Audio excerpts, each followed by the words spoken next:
Hello and welcome to a new flight simulator video. Today's video is going to be a little bit more of a tutorial style video, and what it's going to be is basically introducing the idea of ridge soaring, which is a concept that glider pilots use to keep themselves in the air basically and travel longer distances.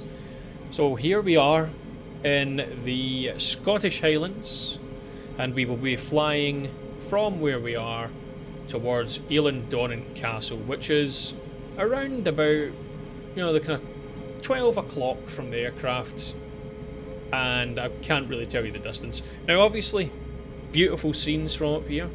Side point, I've only just remembered or realised that I was not using Bing map data, so my videos look like crap. So now they should look a lot nicer.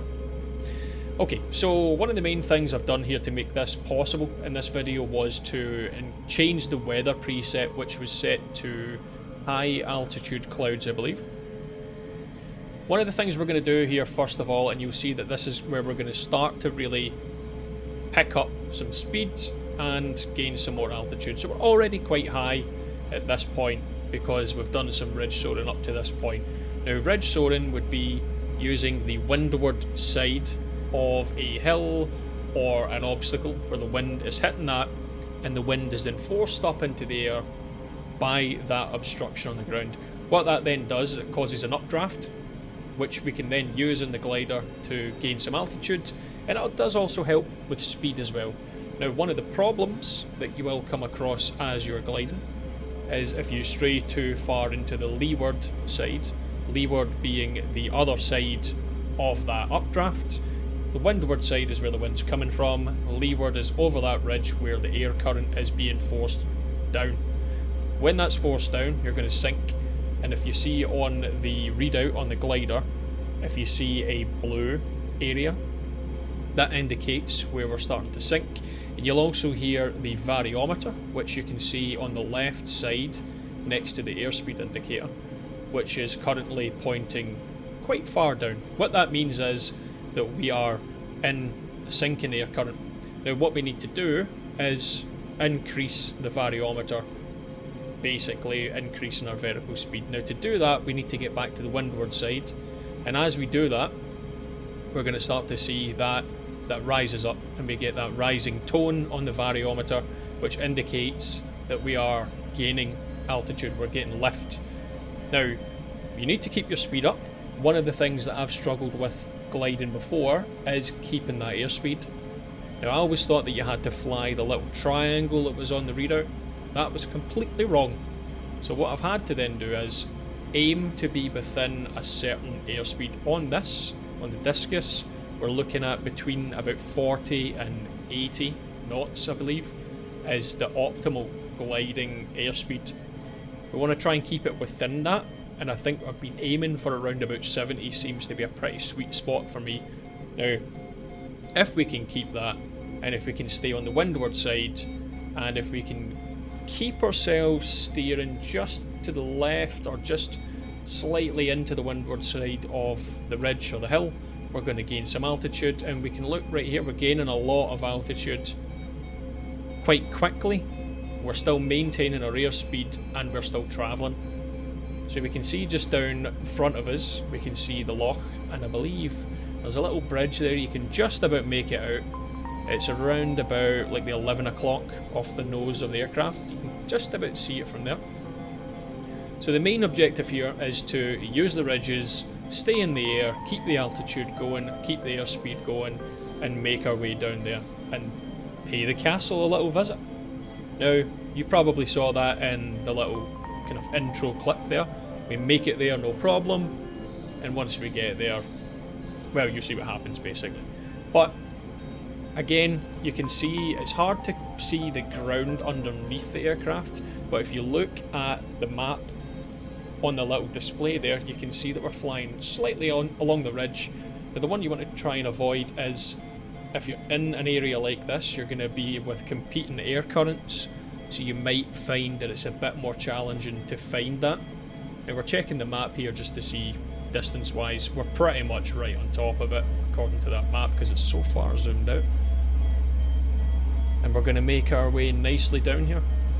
Now, once we get there, we're going to get a bit lower down and we're going to ruin a little bit of all this altitude we've been gaining. But if you soar like this along that ridge and you really stay on that windward side, you will gain altitude. It is a bit more difficult if you're on a less windy day. You might find that you don't have enough of an air current rising over those obstructions or the ridges or whatever it is to actually gain any lift. Some places seem to be better than others, but I will admit the Highlands seems pretty nice for it. So I'd highly recommend trying out spawning yourself in the air, set a destination so it gives you a little bit of an altitude already. Have that fairly windy weather and try the ridge soaring. It is pretty challenging at first, but once you get the hang of it, you can stay in the air for a long time and you can really travel far. Now, if I wanted to at this point, I would be able to turn back the way I came and still gain that altitude via the same ridge. However, we might be a little bit slower airspeed wise. But I've noticed that if you're pointing the nose down when you're in a rising air current, as long as you're maintaining a fairly reasonable speed, you will still gain altitude and you will still be able to continue climbing. The one thing you definitely don't want to do is cross over into that leeward side. When that happens, you're going to start to sink very rapidly. If that happens, you need to really hope that you either have a lot of altitude to be able to escape it, hope that there's another ridge somewhere with a windward side that you can use to climb. Again, pointing the nose down quite a bit here, we can see we're still gaining, we're still increasing our altitude, which is nice.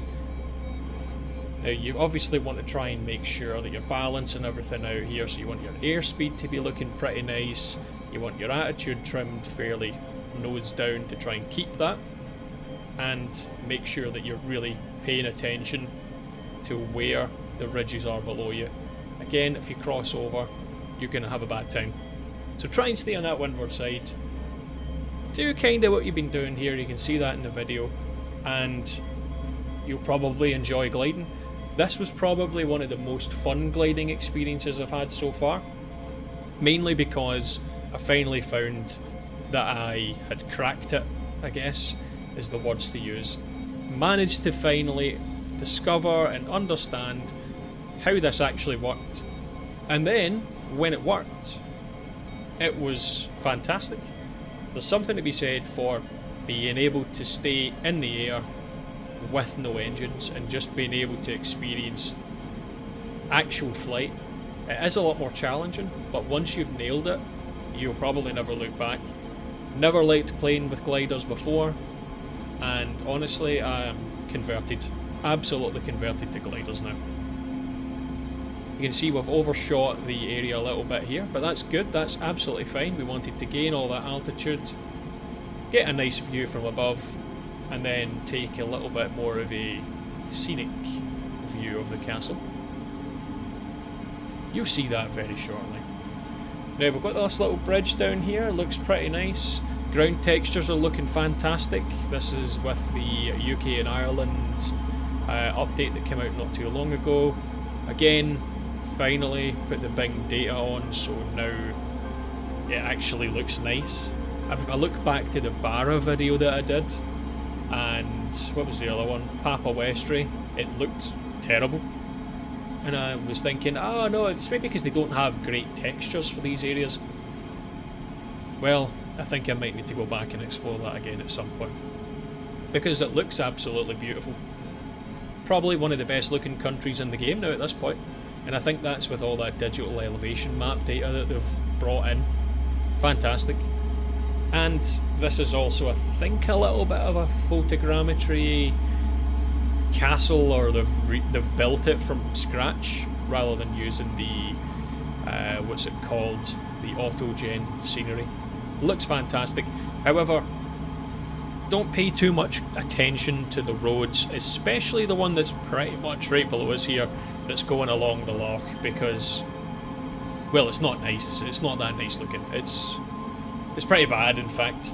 So It can't be perfect, I guess, you know, I can't really fault it. It's a default road built in the game. The scenery is what we really care about. We don't really care about a road too much.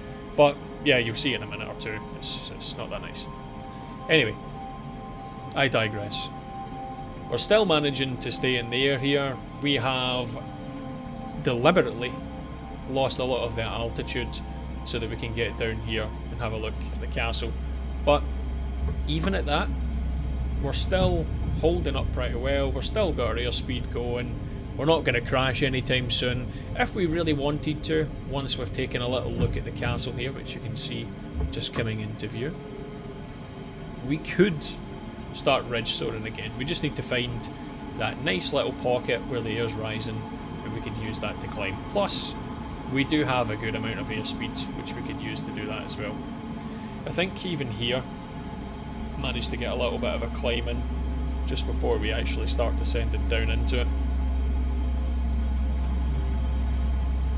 I think I'm lying. You can see the vario is pointing all the way as far down as it can. But then again, I'm in a nose down attitude with the air brakes deployed, so it's probably not going to go that well, is it?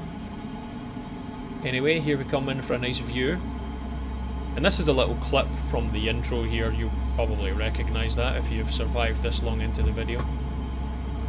Eilan Donan Castle. Lovely. Looks very nice. And also this area in general, fantastic.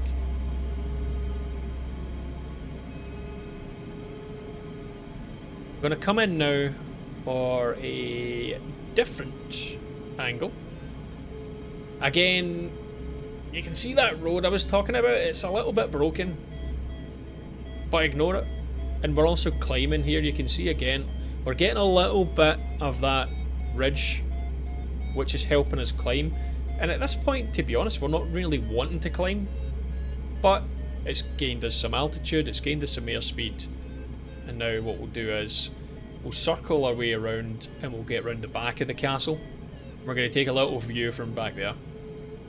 But even just this altitude, flying with this airspeed, we're staying in the air absolutely fine, and if we wanted to, we can go straight back up. It would be any issue at all. That ridge right in front of us is facing right into the wind, more or less. So if we want to, we could fly straight into that and climb. And I believe here we're going to get a little bit of an idea of how that might look, because we're now definitely getting quite close to that.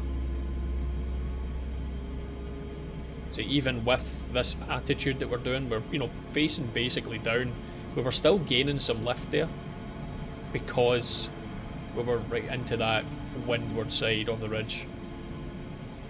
Plenty of airspeed still at this point. Nice little view of the back of the castle now.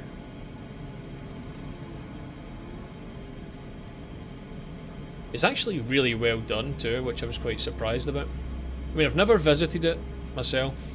I really want to. I think that'd be quite cool. But yeah, fantastic view.